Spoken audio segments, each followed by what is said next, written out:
இதற்கு ஸ்தோத்திரம் உண்டாவதாக. விடிந்து வருகின்ற இந்த காலை பொழுதிலே என்னுடைய வாழ்விலே ஒரு விடியல் இல்லையா என்று ஏங்கி தவிக்கிற சகோதரனே சகோதரியே, தேவன் உன்னோடு இந்த வேத வசனத்தை கொண்டு பேச விரும்புகிறார். மத்தேயு சுவிசேஷம் 12ஆம் அதிகாரம் 20வது வசனம். அவர் நியாயத்திற்கு ஜெயம் கிடைக்க பண்ணும் வரைக்கும் நெறிந்த நாணலை முறியாமலும் மங்கி எரிகின்ற திரியை அணையாமலும் இருப்பார்.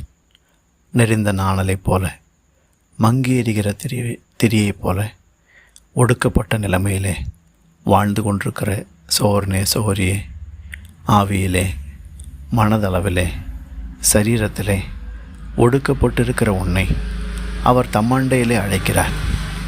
இந்த உலகம் ஒருவேளை உன்னை விலையற்றவளாக காணலாம். ஆனால் அவர் உன்னை விலை